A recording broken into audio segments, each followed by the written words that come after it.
Hello friends, welcome to CookingHarini. இன்னைக்கு நம்ம cook ரூம்ல ரொம்பவே டேஸ்டி அண்ட் சிம்பிளான ஹோம் ஸ்டைல் புளிசாதம் எப்படி பண்றதுன்னு தான் பார்க்க போறோம்.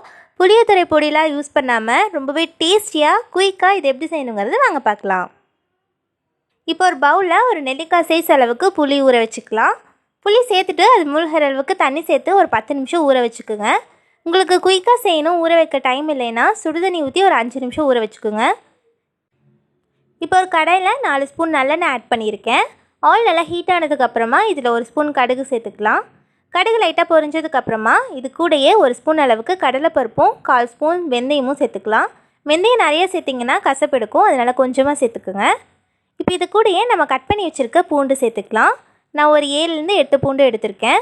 நீங்கள் முழுசாகவும் சேர்த்துக்கலாம். இந்த மாதிரி கட் பண்ணி சேர்த்திங்கன்னா டேஸ்ட் நல்லாயிருக்கும்.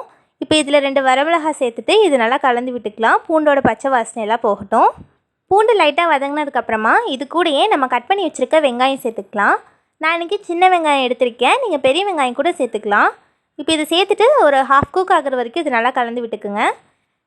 நீங்கள் ட்ரிப்புக்கெலாம் போகிற மாதிரி இருந்துச்சுன்னா நீங்கள் வெங்காயம் சேர்க்கறத ஸ்கிப் பண்ணிக்கோங்க. வெங்காயம் சேர்த்தோம்னா நம்ம ரொம்ப நேரத்துக்கு அந்த புளி காய்ச்சலை வச்சு சாப்பிட முடியாது. இந்த மாதிரி லைட்டாக வதங்கினதுக்கப்புறமா இது கூட கொஞ்சமாக கருவேப்பிலை சேர்த்துக்கலாம். இது நல்லா கலந்து விட்டுட்டு இன்னொரு 2 நிமிஷத்துக்கு வெங்காயம் நல்லா வதக்கி விட்டுக்குங்க. இப்போ வெங்காயம் நல்லா வதங்கிருச்சு. இப்போ இதில் நம்ம ஊற வச்சுருந்த புளியை நல்லா கரைச்சிட்டு அதோட தண்ணி மட்டும் நல்லா ஃபில்டர் பண்ணிட்டு இது கூட சேர்த்துக்குங்க. இப்போ நம்ம எடுத்துருந்த புளியெல்லாம் சேர்த்ததுக்கப்புறமா இதை நல்லா கலந்து விட்டுக்கலாம். இப்போ இது நல்லா மிக்ஸ் பண்ணதுக்கப்புறமா இது கூடயே ஒரு 1/2 ஸ்பூன் அளவுக்கு மஞ்சள் தூள் சேர்த்துக்கலாம். அப்புறமா இதுக்கு தேவையான அளவு உப்பு சேர்த்துக்கலாம். சேர்த்துட்டு இது நல்லா கலந்து விட்டுக்குங்க. இப்போ நம்ம புளி தண்ணி சேர்த்துருக்கங்காட்டி நல்லா தண்ணியாக இருக்குது. இதெல்லாம் இல்லாமல் நல்லா திக் பேஸ்ட்டாக வரணும், அது வரைக்கும் இது நல்லா கலந்து விட்டுக்கிட்டே இருங்க. இப்போ 5 நிமிஷத்துக்கு அப்புறமா நல்லா திக்காகி இருக்குது பாருங்கள். நம்ம சேர்த்துருந்த எண்ணெயெல்லாம் ஓரங்களில் நல்லா பிரிஞ்சு வரணும். இந்த மாதிரி இருந்தால் தான் கரெக்டாக இருக்கும். இப்போ இதில் ஒரு பிஞ்ச் அளவுக்கு பெருங்காயத்தூள் சேர்த்துக்கலாம். அது கூடயே 1 ஸ்பூன் அளவுக்கு வறுத்த நிலக்கடலை சேர்த்துக்கிறேன். நீங்கள் வறுக்காத கடலை சேர்க்குறீங்கன்னா நீங்கள் கடலைப்பருப்பு சேர்க்கும் போதே 1 ஸ்பூன் சேர்த்துக்குங்க. அப்போ அது எண்ணெயில் நல்லா பொரிஞ்சிரும். இப்போ இது சேர்த்து மிக்ஸ் பண்ணதுக்கப்புறமா ஒரு 10 செகண்ட் கழித்து நம்ம ஸ்டவ் ஆஃப் பண்ணிடலாம். அவ்வளோதான், இப்போ ரெடி ஆகிடுச்சு. இப்போ ஸ்டவ் ஆஃப் பண்ணிடுறேன். இப்போ ஒரு பவுலில் நான் சாதத்தை வேக வச்சு எடுத்திருக்கேன். இந்த மாதிரி நல்லா ஆறி இருக்கணும், அப்போ தான் நமக்கு உதிரி உதிரியாக வரும்.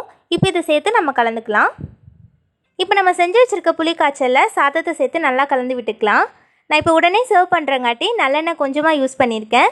நீங்கள் புளி காய்ச்சல் மட்டும் செஞ்சு ஸ்டோர் பண்ணி வைக்கிற மாதிரி இருந்துச்சுன்னா இது கூட இன்னும் 2 ஸ்பூன் அளவுக்கு நல்லெண்ணெய் சேர்த்து ஸ்டோர் பண்ணி வச்சுக்கோங்க.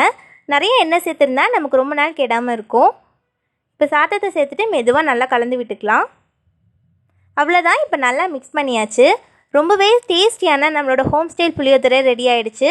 நம்ம புளியோதரை பொடியெலாம் யூஸ் பண்ணாமல் ரொம்பவே சூப்பராக டேஸ்டியாக செஞ்சுருக்கோம். ஸோ கண்டிப்பாக இந்த ரெசிபியை உங்கள் வீட்டில் ட்ரை பண்ணி பாருங்கள். இந்த வீடியோ பிடிச்சிச்சுன்னா ஒரு லைக் கொடுத்துருங்க, உங்கள் ஃப்ரெண்ட்ஸ் கூட ஷேர் பண்ணிக்கோங்க. இதே மாதிரி நிறைய வீடியோஸ்க்கு குக்கிங் ஹெரினி சேனலை சப்ஸ்கிரைப் பண்ணிக்கோங்க. தேங்க்யூ.